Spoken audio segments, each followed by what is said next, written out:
Baik, sebelumnya Assalamualaikum warahmatullahi wabarakatuh. Halo, hai. Hai, halo.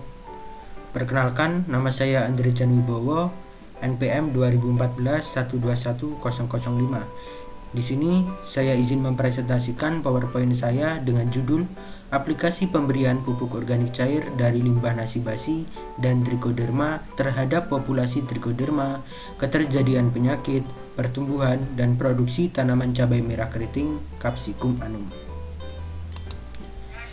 Kemudian, yang melatar belakangi dilakukannya penelitian ini, yang pertama adalah limbah nasi yang dihasilkan oleh rumah tangga, warung makan, atau restoran setiap harinya menumpuk dan dibuang begitu saja atau hanya menjadi pakan unggas.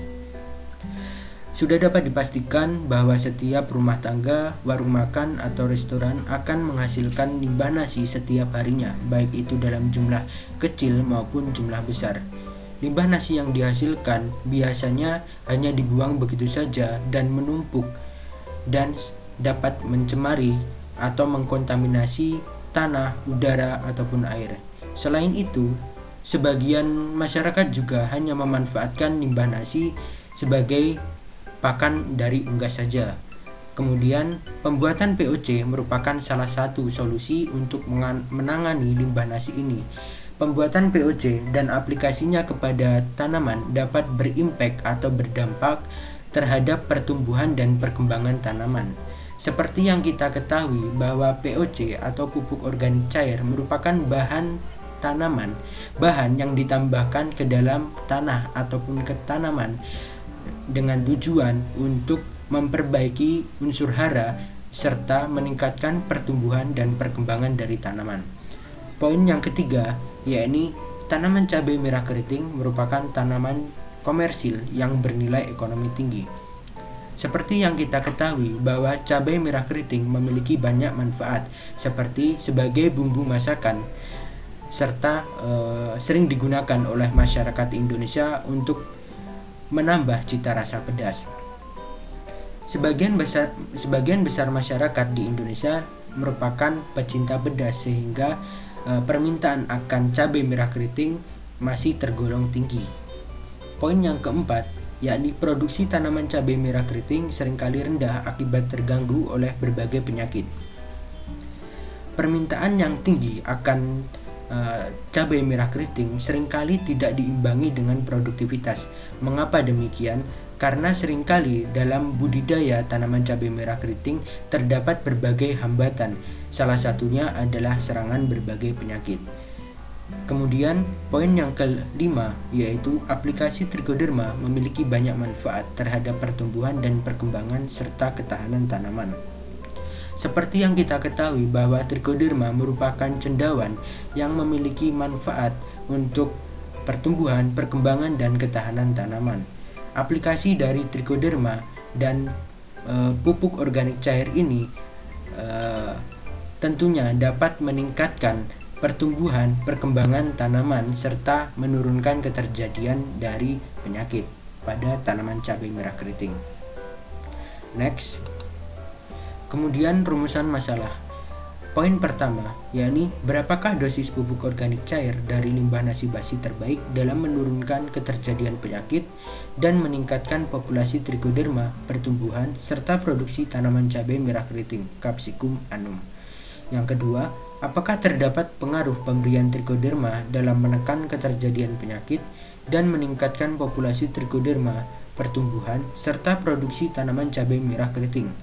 Yang ketiga, apakah terdapat interaksi antara dosis pupuk organik cair dari limbah nasi basi dengan pemberian Trichoderma dalam menurunkan keterjadian penyakit dan meningkatkan populasi Trichoderma, pertumbuhan, serta produksi tanaman cabai merah keriting? Next. Berdasarkan rumusan masalah yang ada, penelitian ini memiliki tujuan. Yang pertama adalah untuk mengetahui apakah ada dosis pupuk organik cair dari limbah nasi basi dan Trichoderma yang terbaik dalam menurunkan keterjadian penyakit dan meningkatkan populasi Trichoderma, pertumbuhan, serta produksi tanaman cabai merah keriting.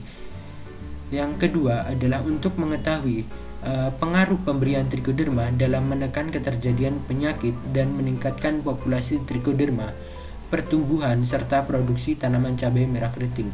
Dalam hal ini, saya ingin mengetahui apakah ada pengaruh dari pemberian trichoderma terhadap variabel yang diamati, adakah ataupun malah tidak ada pengaruh sama sekali. Kemudian poin yang ketiga yaitu untuk mengetahui interaksi antara dosis pupuk organik cair dari limbah nasi basi dengan pemberian trichoderma dalam menurunkan keterjadian penyakit dan meningkatkan populasi trichoderma, pertumbuhan serta produksi tanaman cabai merah keriting. Next. Kemudian untuk kerangka pemikiran dari saya, yang pertama adalah cabai merah merupakan salah satu komoditas penting yang memiliki nilai ekonomis tinggi di Indonesia. Seperti yang kita ketahui sebelumnya bahwa cabai merah memiliki banyak manfaat dan sering dimanfaatkan oleh masyarakat sebagai bumbu dapur untuk menambah cita rasa pedas. Oleh karena itu, karena banyak manfaat yang dihasilkan oleh cabai merah ini untuk keperluan konsumsi dari masyarakat, maka permintaan akan cabai merah ini juga semakin tinggi. Namun, tingginya permintaan akan cabai di Indonesia terkadang tidak diimbangi dengan jumlah produk yang ada akibat berbagai hambatan dalam budidaya, seperti contohnya adalah adanya serangan penyakit. Oleh karena itu, salah satu solusi dalam meningkatkan pertumbuhan, produktivitas tanaman cabai merah keriting, serta menurunkan keterjadian penyakit yaitu dengan menggunakan trichoderma dan aplikasi pupuk organik cair. Oke, next. Kemudian hipotesis. Setelah saya melakukan penelusuran terhadap berbagai sumber-sumber, saya menyimpulkan 3 hipotesis sementara atau jawaban sementara saya, yaitu pada poin pertama, terdapat dosis pupuk organik cair dari limbah nasi basi terbaik dalam menurunkan keterjadian penyakit dan meningkatkan populasi trichoderma, pertumbuhan serta produksi tanaman cabai merah keriting.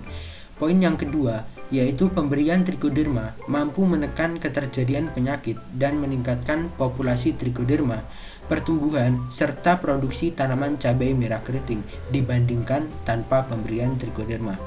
Poin yang terakhir atau ketiga, hipotesisnya terdapat interaksi antara dosis pupuk organik cair dari limbah nasi basi dengan pemberian trichoderma dalam menurunkan keterjadian penyakit dan meningkatkan populasi trichoderma, pertumbuhan, serta produksi tanaman cabai merah keriting. Next, kemudian alat dan bahan yang saya gunakan untuk melakukan kegiatan ini, untuk mewujudkan penelitian ini. Untuk alatnya terdiri dari cawan Petri, jarum OC, autoklav, alkohol, pembakar spiritus, toples, kain hitam tipis, karet gelang, botol aqua, alat penyaring, baskom, wadah besek, sabit, cangkul atau traktor, dan sprayer. Sementara itu, untuk bahan-bahan yang digunakan yaitu aquades, air sumur, nasi basi, molase atau gula merah, umbi kentang, gula putih, dan sampel tanah di sekitar perakaran bambu, serta media tanam yang terdiri atas kompos, tanah humus, plus sekam. Next. Untuk metode penelitian yang saya gunakan dalam hal ini adalah rancangan percobaan acak kelompok yang disusun secara faktorial 6x2. Faktor pertama yaitu faktor pupuk organik cair yang terdiri dari 6 taraf, yaitu P0 merupakan tanpa pupuk organik cair atau kontrol, P1 pupuk organik cair 200 cc per liter, P2 pupuk organik cair 400 cc per liter, hingga pupuk organik cair 1000 cc per liter dalam perlakuan P6. Kemudian faktor kedua yaitu pemberian dosis trichoderma yang terdiri dari 2 taraf, yaitu tanpa trichoderma dan dengan trichoderma 5 gram. Next. Kombinasi perlakuan pada penelitian ini berjumlah 12 kombinasi. Percobaan ini diulang sebanyak 3 kali sehingga diperoleh 36 satuan percobaan. Adapun tata letak percobaan dapat dilihat dari tabel yang ada di bawah ini. Untuk tabel terdiri atas 3 ulangan di mana setiap ulangan dilakukan pengacakan. Untuk pengacakan ini sendiri dimaksudkan agar setiap perlakuan mendapatkan kondisi yang sama agar semuanya dapat mendapatkan perlakuan yang sama terhadap kondisi dari di lapangan. Oleh karena itu dilakukan pengacakan. Kemudian untuk pelaksanaan penelitian. Adapun pelaksanaan penelitian ini sudah saya jadwalkan. Untuk yang pertama adalah saya melakukan persiapan alat dan bahan pembuatan pupuk organik cair. Yang selanjutnya adalah saya akan melakukan proses isolasi dan perbanyakan dari trichoderma. Selanjutnya saya akan melakukan persiapan lahan, kemudian dilanjutkan persiapan benih, penyemaian dari benih cabai merah keriting, kemudian dilanjutkan dengan penanaman. Setelah itu dilakukan aplikasi pupuk organik cair dan trichoderma dan dilakukan pemeliharaan serta dilakukan panen. Setelah cabai merah keriting dikira sudah siap untuk dipanen. Adapun untuk variabel dari pengamatan yang saya lakukan ini, pada penelitian ini variabel pengamatan yaitu populasi trichoderma, keterjadian penyakit yang ada pada tanaman cabai merah keriting, kemudian pertumbuhan dan produksi tanaman cabai merah keriting. Sementara untuk variabel pendukung diantaranya yaitu kadar air tanah dan pH tanah. Mungkin sekian dari presentasi yang saya lakukan. Kurang lebihnya saya mohon maaf. Saya akhiri. Wassalamualaikum warahmatullahi wabarakatuh.